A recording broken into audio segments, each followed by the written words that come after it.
Hi folks. Today was a feed or a grain buy day. So I moved the trailer. Didn't bring it all the way back here.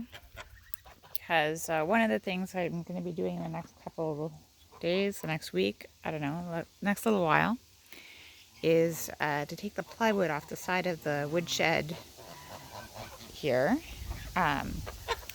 You can see it's a lean-to that was built on the original structure. So the second peak is, we built that. And I'm going to take the plywood off and replace the plywood with some polycarbonate panels. So basically working on getting it more of a greenhouse. These things are slightly cheaper than the panels I use on the quail house over there, the corrugated ones. And they have, if you can see, they're a double layer. So I don't know how they're going to hold heat. But I need this plywood over here for a roof for the pig pen.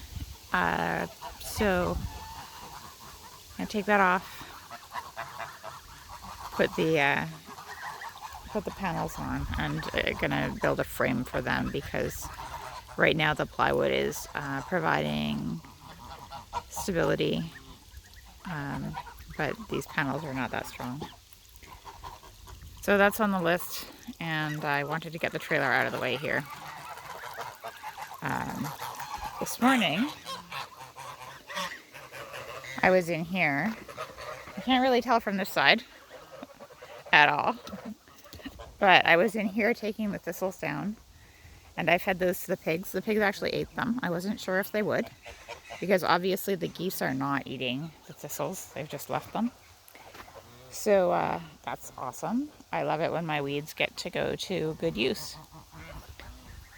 This terrible rooster is the one who keeps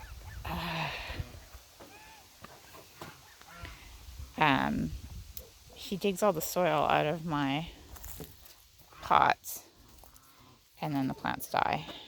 I need to get these in the ground, but he's really not helping. You're really not helping. You're not helping. Go. He's one of the ones that she has a lot of chanticleer in him, and then he has some australorp, which is a large kind of bird, chicken, and some Maracana. So he might actually, if I bred him, provide green eggs, like his offspring might, which would be pretty cool. I'm kind of resigned at this point. I have the chanticleers going, but I've been thinking about working on another line, which is just a bird that's big and meaty, but that also produces green eggs and that has a smaller comb. And he doesn't have a smaller comb. Anyhow, I guess I'm like back in breeding mode. We'll just close this and then he can fly in instead of just walking in. I know the coast has some heat going on right now. We do too.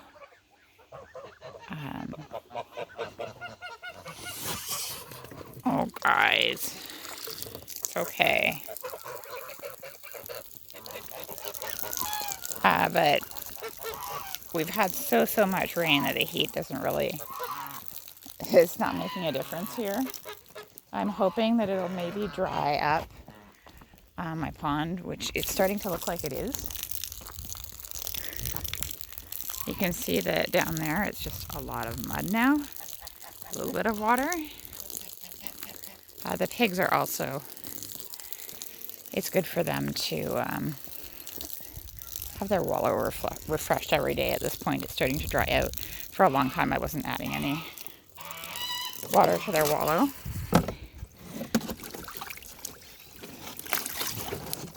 Whenever I empty this, because the way the waterfowl feed, they basically just dump dirt in it every time they get in there. with their mouths. So every time I have to dump it out. And normally that's great because the rhubarb and stuff really likes the extra moisture.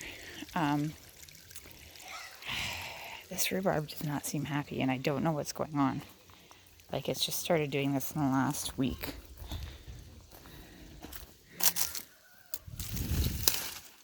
Doesn't look like there's anyone in there. It's just like the leaves are all burning. And the one right beside it is fine. I have no idea.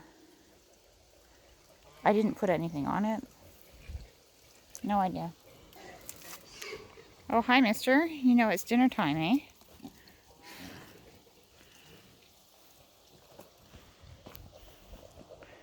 They like to run. They just really do.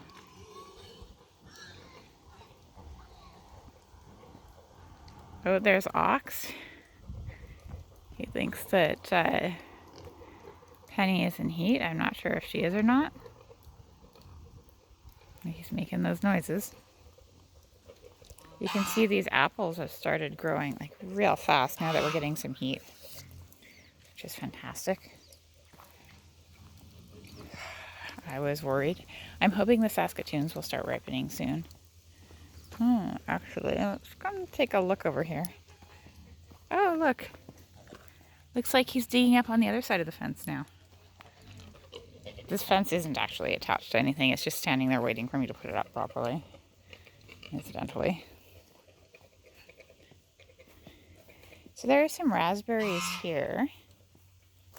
These, I did not plant these ones. I don't see any berries.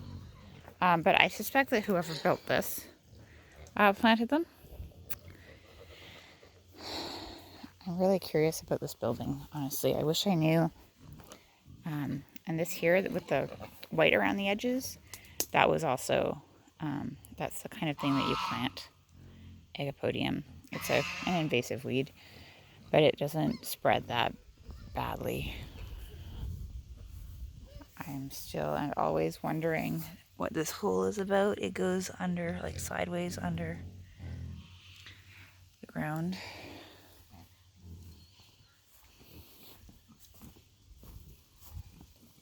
You can see this willow tree is like nice and green, and that one over there is completely dead. I need to cut that down at some point.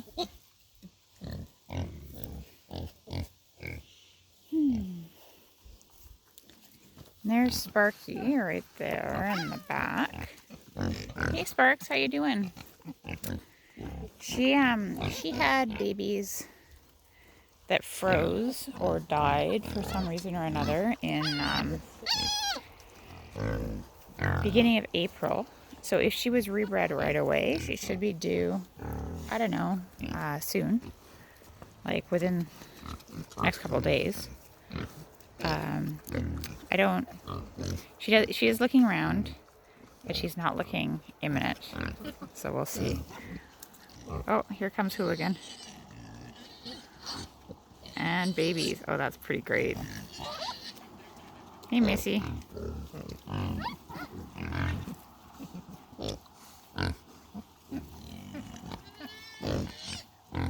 Here they come.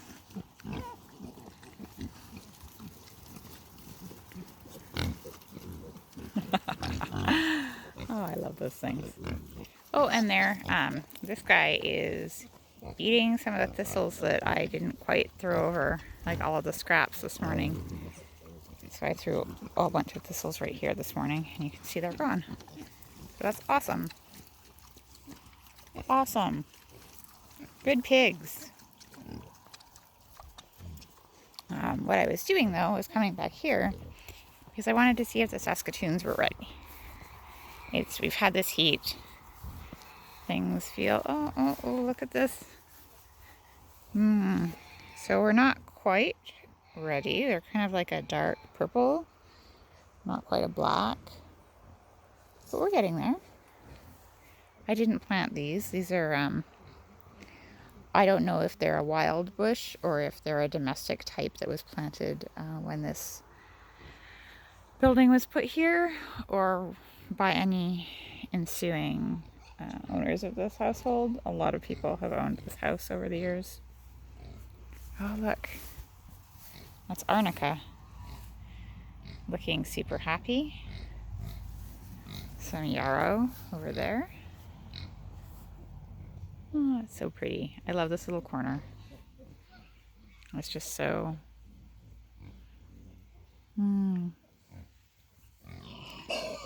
wild, I guess. Not grazed. Some spirea in there. A hardhack, I think.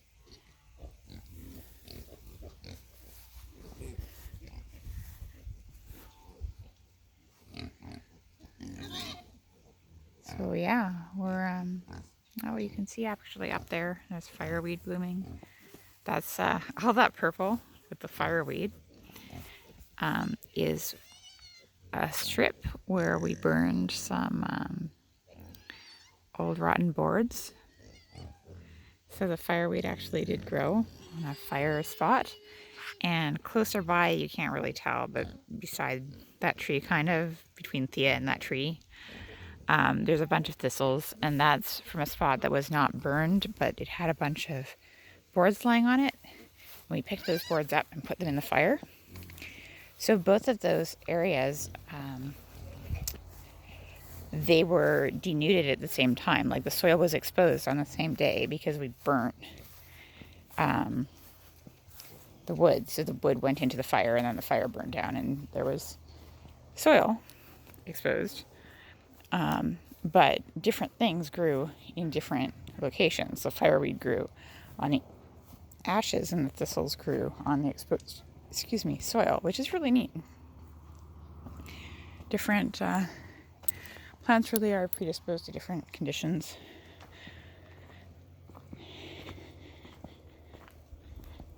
Hey, Missy. Hi.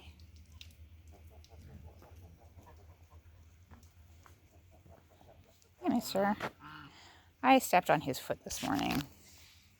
Oh, is your foot still hurting you? I was in the quail house and I stepped backwards through the door. Stepped out of the door. And I don't know how much I stepped on him. He just made a hiss at me, and so I shifted my weight. I didn't really feel him because I was in my huge gum boots. I'm hoping he's okay. That's my flock sire. My first drake on this property, and the father of all of the babies that have been born here, all of the Muscovy babies that have been born here.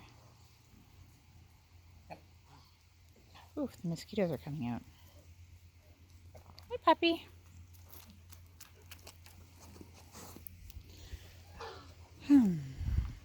These are some of the boards that I will use to make the frame on the woodshed here, which is not actually a woodshed because this structure is the actual woodshed now. But when I moved in, there was wood in there. And short of actually naming every structure officially, designations do get attached. Hey, pup, you're okay. Over here, we have our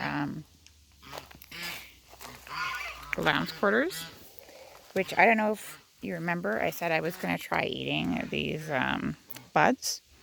Like broccoli is just the flower buds of a cabbage relative, or basically of cabbage, that's being bred to have that tight head. And so I thought, well, why not eat the buds of lamb's quarters? So I cut off maybe the last 4 or 5 inches of a whole bunch of these plants. And I took them inside and fried them up like I would fry, what is it called? Sprouting broccoli, broccolini. And it's less bitter than broccoli, which I don't find broccoli to be particularly bitter, but it was noticeably less bitter. And pretty tasty, so that's cool. Now that we're getting heat, I'm hoping my poor little beans will finally start taking off. They've been hanging in there, but they haven't been doing much. It's my truly enormous mint. I just can't believe how big these leaves are.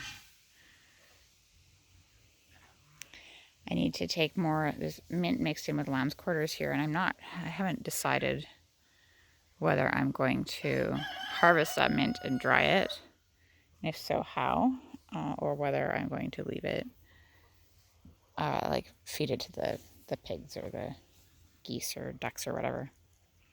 But I do need to take some of this area down so that my poor zucchini, which is getting overrun here, can take up some space. Also need to get some of this lovage dried for winter. Basically have celery powder when I do that. There's some more of my giant mint. Ellen's giant mint. That's how common names get started, is that people just nickname a plant, and then suddenly you have the same plant with 600 different names and no one knows that it's the same plant. My carrots here, they're starting to look big. The actual roots are not looking big yet, but carrots are always so slow. So slow.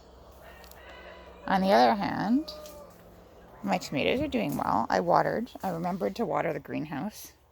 It can be hard when it's raining every day outside. And the tomatoes are responding to this heat, and they're just taking off.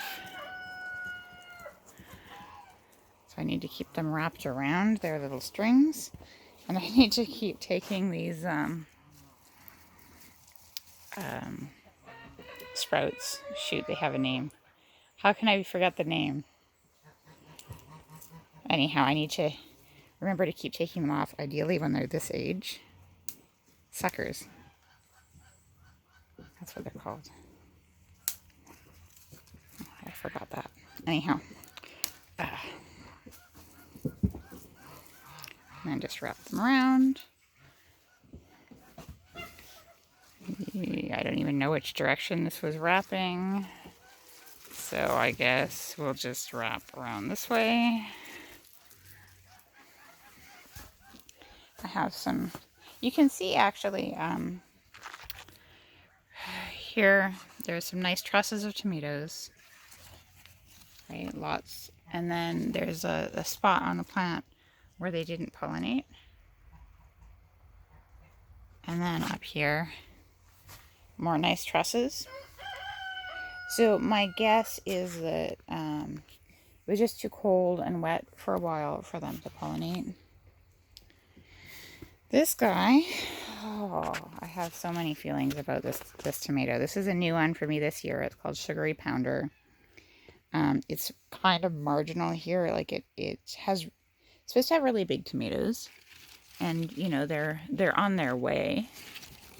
But it just doesn't seem very happy. You can see the edges of the leaves are turning brown. This tomato has botrytis on it, which is just like that gray mold that shows up on all sorts of fruit and vegetables. Oh, that's a really big sucker. I need to come back in here with shears and take all the suckers out. So anyhow, like it doesn't seem super happy. I do need to take a lot of these lower leaves off so that there's space between it and the ground for airflow. But it also has these like truly gorgeous flowers. They're huge for tomato flowers, and they're double. I don't know, they're beautiful. And it's the biggest plant in here. Almost hit the roof. So very mixed feelings about that one. But we'll see what produces and what doesn't. Oh, raspberries coming up in here. My little tendril peas here. You remember them from spring, where you snap off the tendrils and eat them in salads? They're producing actual pea pods that have quite nice peas in them. So those are tasty, and I'm surprised. Oh my goodness. Here you can see this is the path. And some of these determinate tomatoes have taken over the path, and the beets and everything. They just suddenly come out. Everything has just grown really fast in the last couple of days. I haven't been in here. I turned on the water, I turned off the water, and here I am, just looking around for like what has fruit on it and what doesn't. So interesting. This is, how am I even, come on.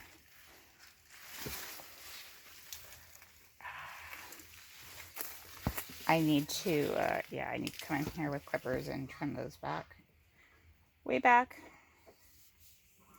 When I planted tomatoes on this side, I planted 2 of each type. So there were 2 of something here that you can see isn't doing very much.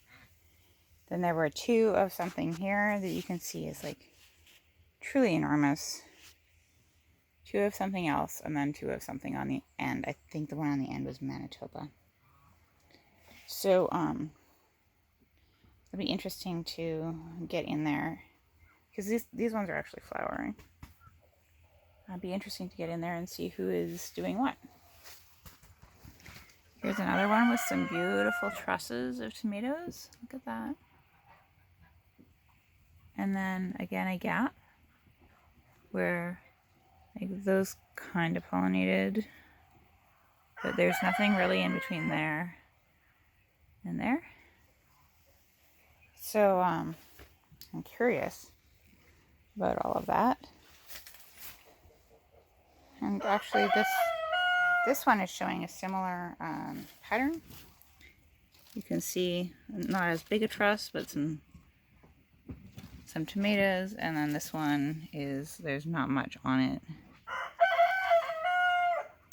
And those are all the potato leaf ones, so I wonder if there's just something genetically similar between them. This purple looks like a radish. And I did plant some marker radishes when I planted, try not to step on that, when I planted these beets. And the beets are finally starting to size up. You can see here.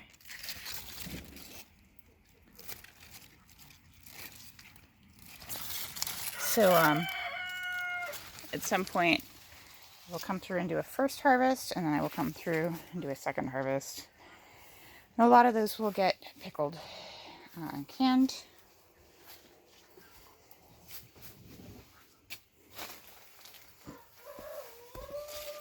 So yeah, we finally are getting our heat. I did not manage to take the rest of these seeds before they got hard, and they're starting to ripen and go brown. So what that means is that if I don't, my hope is that I will take these seeds when they're ripe, but before they open and scatter all over the ground, and put them over there, and they can compete with the thistles, because I don't really want them wreaking havoc in here. And my roses, I moved that one this spring, and it looks like it's doing all right. My super awesome, ridiculous corn plants, you can see there, this is my hand. So they're supposed to be this size. I've heard them described as anywhere between 12 and 9 inches. But I'm hoping that I actually get some kernels. That does not feel like it did anything. I just don't think there's enough pollen. I think I might need to reorder seed next year and then just plant them way, way closer. I thought that a foot would be too close, but it is not. They need to be maybe 6 inches apart. So yeah, things happening. A couple more zucchinis that are deeply unhappy about this weather. Oh, dill that I 100% forgot to plant out. I could put it in the ground now, I guess. But I do have this dill that volunteered itself. Those tall plants in the foreground here that are kind of ferny looking.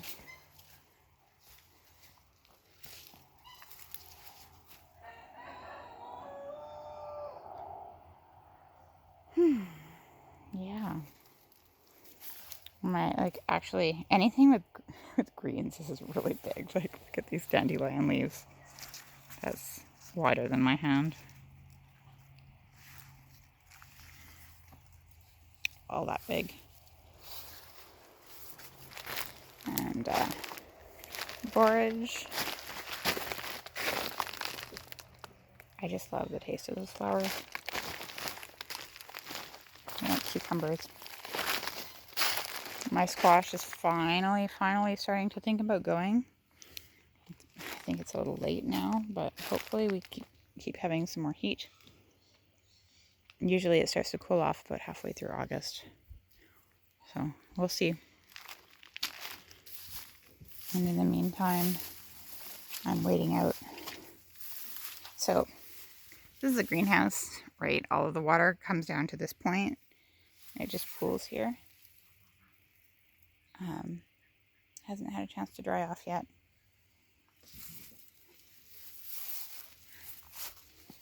But somewhere in here, there we have some.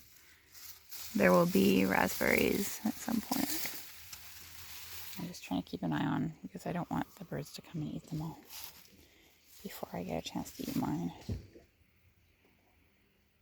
All right, well, I'm gonna go feed things. So, you have a good afternoon.